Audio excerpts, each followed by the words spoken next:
White supremacists, Nazi flags, Nazi salutes, clashing with a group of protesters over the removal of a Confederate statue. Someone drove a car into a group of people intentionally, and a woman was killed. Charlottesville, Virginia, America, 2017. Charlottesville hit me hard, really hard. Is this our new reality? Sadly, it looks a lot like our old reality. The racial division that has haunted this country for over 200 years is still with us. What happened in Charlottesville could happen anywhere, any city or town across this country. I think we all watch the news with a disturbing sense of helplessness. What can we do about it? What can I do about it? As a CEO, as the leader of a business with over 500 employees, I struggled with how to react. There was so much I wanted to say to our employees. How shocked I was, how disappointed, how worried I was. The riots were on a Saturday, and throughout Saturday night and all Sunday, I wondered whether I should reach out to our employees or whether, because the issues were so politically charged, so sensitive, I should keep my thoughts to myself. I knew better. It was time for me to speak up. It wasn't hard to put words to paper, but I just wanted to get it right. I wanted to convey not only what I was feeling, but also to encourage others to speak up. So it took me over 2 days to get comfortable with my message. I put it out on my blog on Wednesday morning. I made it clear. What we saw in Charlottesville must not be tolerated. The racism, bigotry, hatred, anti-Semitism is just revolting. I thought it was well received. I got more likes and comments than ever before. Our employees seemed to understand what I was trying to say and appreciate me putting it out there. I was feeling better about it. I thought I had done the right thing. And then at the end of the week, one of our younger colleagues confronted me. I like what you wrote, but why did it take you so long? Those were his exact words, and I was stunned. And I knew he was right. Why did it take me so long to speak up? This isn't easy for me. It's just way out of my comfort zone, trust me. I really am a very nervous public speaker. But now I know more than ever how important it is for people in my position, CEOs, business leaders, to speak up. We must do our part. This has been a journey. It all started about 10 years ago when I put myself out in a very public way on a local environmental project. Brown Advisory's office in Baltimore sits out on a pier, water on 3 sides. It really is beautiful. This is a view that we often look at in the morning. And it reminds us of the progress we've made, but also of the progress we must still make. Baltimore's harbor, an old industrial city harbor, is just what you would think. Decades of neglect, leaky sewage pipes, stormwater runoff, and trash. Yes, 50 years after the Keep America Beautiful campaign, people still litter. There are days where it's just disgusting. I remember thinking, something has to be done about this. Someone's got to do something. And then I looked to my left, I looked to my right, and there was no one there. And the someone became me. The next thing I knew, there I was at a press conference with the mayor of Baltimore, kicking off a 10-year effort to clean up the harbor. The goal, to make it swimmable and fishable in 2020. And then I really got out of my comfort zone. I stepped forward and I said, I would be the first person to swim across the harbor when we got the job done.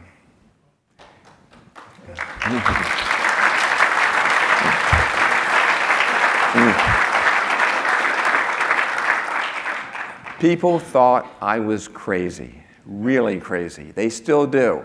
I look at that picture, I know what they're thinking. I've heard, you're going to get sick. That's understandable. You're going to drown. That one puzzled me. It's not that far across, and I think I'm a good enough swimmer. But for many reasons, I knew we could do it. Changes in regulations, creative financing, and new technology. If you don't already know them, you should. Mr. Trash Wheel, Professor Trash Wheel, and soon to be installed Captain Trash Wheel. Solar-powered, water-powered trash collectors. They're beautiful. Check out those eyes. They're famous too. Over 40 million hits on social media. And on the top 10 of Reddit, and not just once. They're also really, really effective. Look at the data on their websites. In just 3 years, they've collected over 735 tons of trash, 600,000 plastic bottles, and 500,000 of those blue plastic grocery bags. And this one, this is my favorite, 9.8 million cigarette butts. I don't know how they count them, but they would fill a swimming pool. That's disgusting, and I'm not swimming across that. We knew it was time. Time to make a stand, time to plant a flag, and time to say publicly, very publicly, let's not make any more excuses, let's get the job done. And it was time for all of us, especially for me, to speak up. It was my personal commitment as a business leader behind an environmental project that really got people's attention. I feel great about it. With 3 years left to go, we made a lot of progress. There's over $1 billion in infrastructure projects underway. We will get the job done, and I will swim across Baltimore Harbor in 2020, and I won't be alone. Many of you guys are going to be there right with me, right? There's a sign-up sheet on our website, brownadvisory.com. It's got lots of interesting questions. Right now, it wants to know what stroke you're going to use. Leading this effort has been a game changer for the project and for me personally. No one should underestimate the impact that a business leader can make speaking up, taking charge, and putting the clout of a sizable employer behind an environmental project. It's taught me some of the most valuable lessons of my life, the role that a business leader can play and should play, the value of my own voice, and the need to get comfortable using it. It's taken a lot of time, no question about it. My board of directors, some of my colleagues have been pretty vocal about this. Why are you taking so much time away from your job as CEO, my day job, as I often call it? Don't you already have too much on your plate? I've also heard you're doing too much and CEOs should just worry about the numbers. The numbers. Being CEO is about a lot more than numbers. Not that they're not important. They're especially important to us. I work at an investment firm. But if all we did was focus on the numbers, I wouldn't be doing my job as CEO. Our leadership is needed outside the four walls of our offices as well. Our skills are needed. Our focus on results, organizing effective teams, setting deadlines, using data, holding people accountable.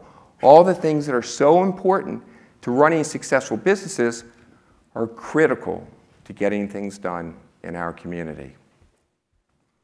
And our voices, our communities need our voices. They're perhaps more important than anything. When a CEO speaks up, people listen, especially in areas where we've been too quiet. The environment, sustainability, diversity and inclusion, and sexual harassment. And when we don't speak up, people think we don't care. And if people think we don't care, then they think they don't need to care. And that would be a huge mistake and really dangerous. History is filled with painful lessons for those who look the other way. And we do care. We care deeply about these issues.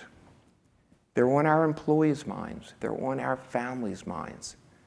They dominate conversations around the dinner table every night. Our children care about them. Our grandchildren care about them.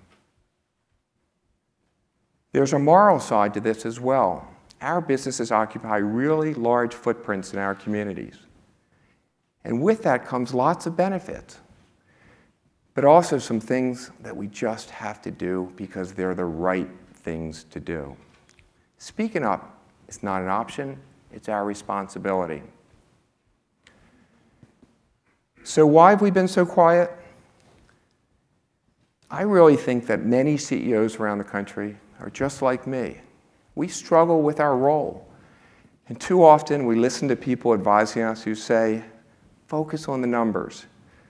Speak up, but only if it's going to make a difference in the numbers. Focus on your day job. And above all, keep your head down. Not me, and not anymore. So when Charlottesville came around, I really did understand my responsibility as a business leader. My younger colleague was spot on, and I'm really proud of him for feeling comfortable to speak up. I was a day too late, but I just wanted to get it right.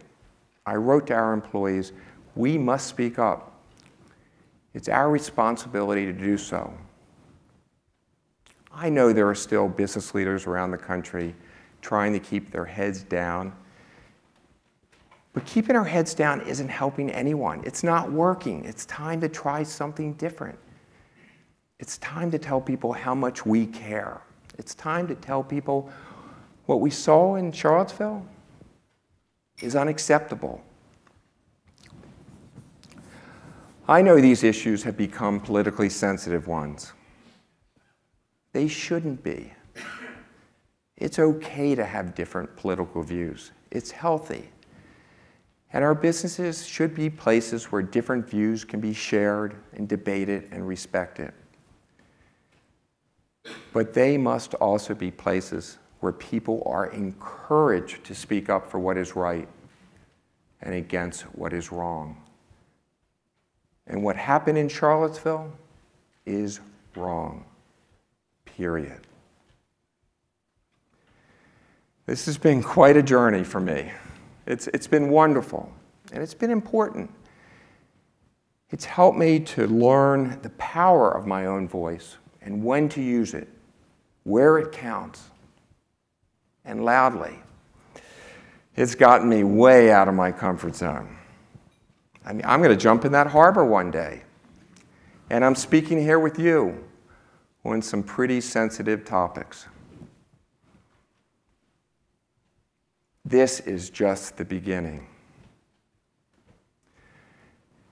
But you and I know that the responsibility of speaking up is not just on the shoulders of business leaders. It's not about me. It's about all of us. Think about your own responsibility. What do you care about? What's going to get you out of your comfort zone? Let's make Charlottesville stand for something positive. Let's make Charlottesville stand for thinking about what's important to you. And then tell someone about it and do something about it and get out of your comfort zone. Speak up where it counts and really loudly.